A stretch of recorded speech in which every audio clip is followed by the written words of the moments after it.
Today we're taking a deep dive into Water for Elephants by Sara Gruen. Ooh, Water for Elephants. It's a novel that plunges us into the world of a Depression-era circus. Yeah, seen the movie, haven't read the book. Well, get ready. We'll be exploring it through the eyes of Jacob Jankowski. He's a young man who, stumbles into this world of sawdust, sequins, and elephants. Sounds like quite a story. We've got excerpts here, and there's a lot to unpack. Awesome, can't wait. So we first meet Jacob just as he's about to graduate from Cornell as a veterinarian. A vet. Huh. Bright future ahead, right? Yeah, you'd think so. But then, bam, tragedy strikes his family. Oh, no. Leaves him completely lost, emotionally and financially. That's rough. Gruen really captures the raw grief he experiences. Makes sense. Sudden loss like that, it's disorienting. It's this feeling of displacement that leads him to, make a pretty impulsive decision. He jumps on a train. A train. Not just any train, though. Oh. This one belongs to the Benzini Brothers Circus. Wow, talk about a leap of faith. What do you think's going through his head at that point? I'd say desperation, definitely. But maybe also a yearning for escape. Running from his past? Yeah, possibly. And maybe also looking for something completely different from the life he thought he'd have. You know, a structured, predictable kind of life. Right. His first impressions of the circus, though, they're a mix of wonder and apprehension, I guess. I bet. Gruen's descriptions are so vivid.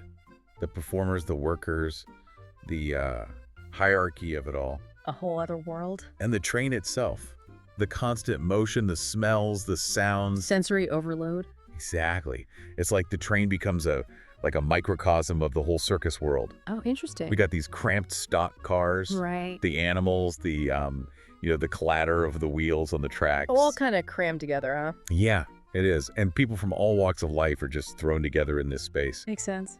Early on, Jacob meets some key characters who really shape his experiences. Okay, like who? Well, there's Camel, an old performer, offers Jacob a bit of guidance. Guidance. And then you've got Kinko, a gruff, distrusting stable hand. Doesn't sound too friendly. Not exactly. Yeah. Why do you think he's so hostile towards Jacob?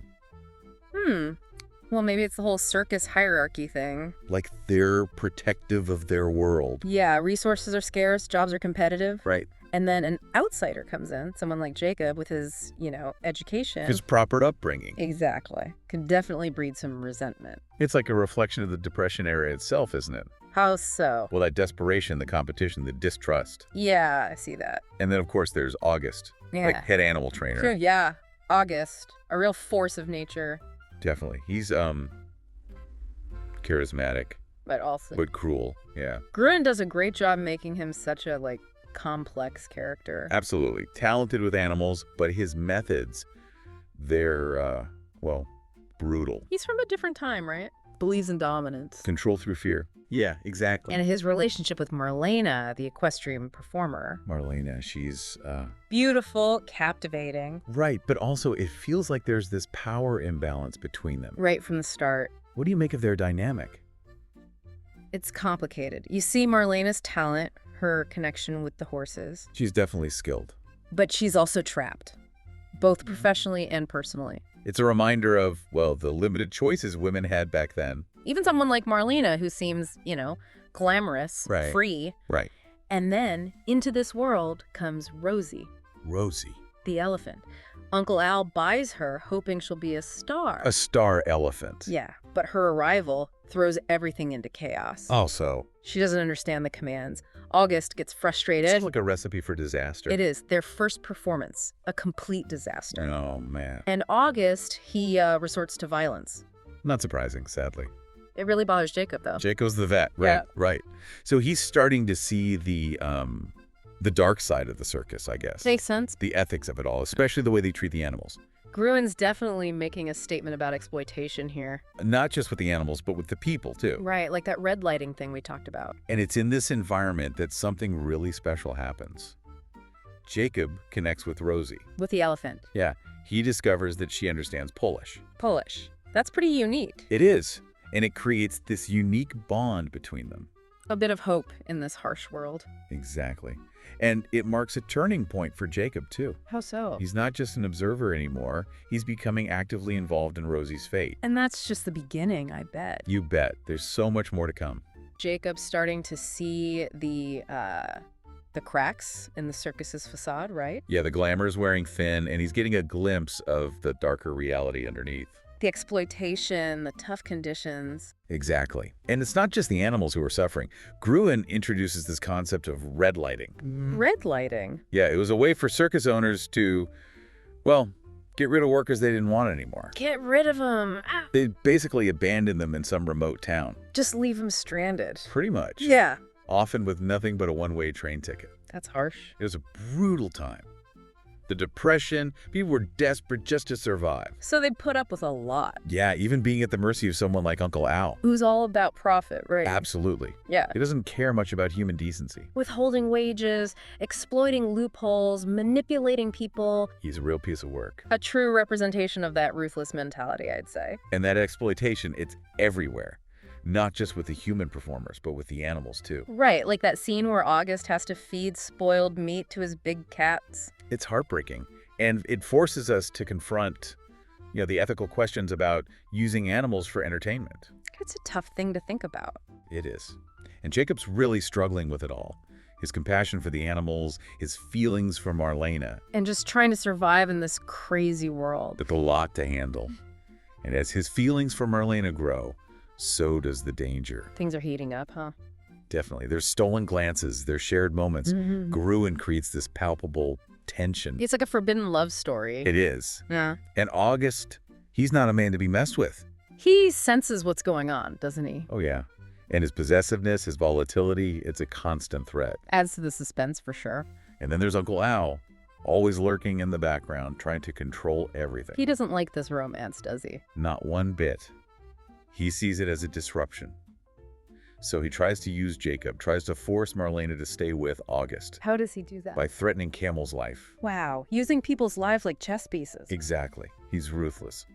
So with all these obstacles, can Jacob and Marlena actually find a way to be together? It's a tough question. It is. And just as they start to think about escape, something happens that complicates things even more. What's that? Camel's son arrives. Oh, a reunion. Yeah, it's heartwarming. But it also raises the stakes. Now they have even more to lose. Exactly. And with all this tension building, Marlena makes a bold move. What does she do? During a performance in front of the whole town of Schenectady, she sets her horses free. Wow, that's a statement. It is.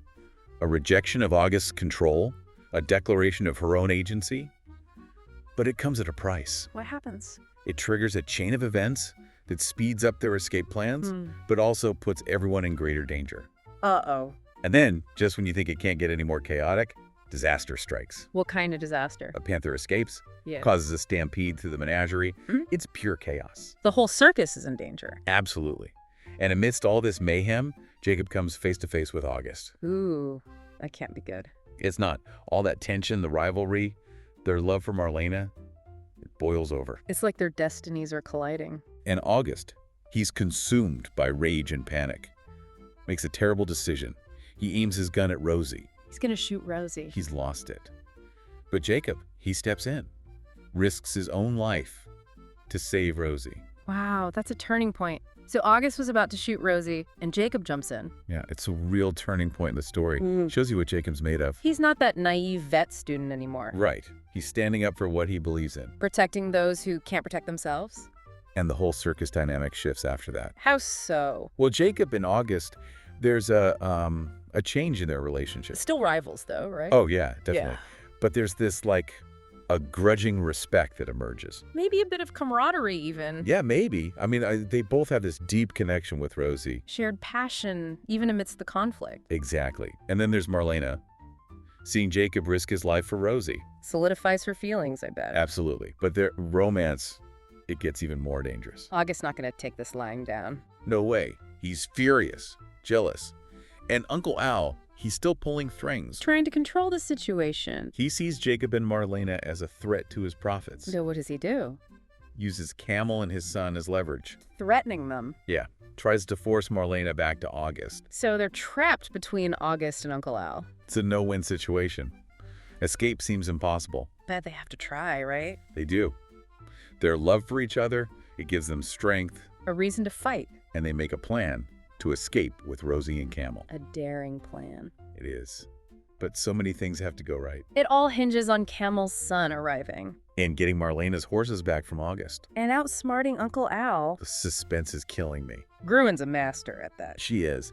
And as if things weren't bad enough, the circus starts falling apart financially. So what happens? Uncle Al gets desperate. What does he do? Forces Marlena to perform with Rosie one last time. Hoping to make some quick cash. Yeah. But Marlena, she's had enough. She's not going to be controlled anymore. Exactly. During the performance, she rebels. Ow. Refuses to follow August's commands. It's amazing.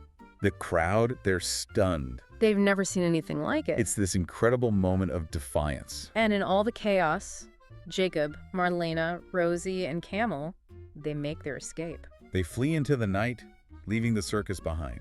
A new beginning. But their journey, it's just starting. The world outside the circus, it's not going to be easy. Especially during the Depression. But they have each other, and that's what matters. It's a beautiful story, isn't it? It is. Water for Elephants. It's about love, compassion, resilience. It reminds us that even in the darkest of times, there's always hope.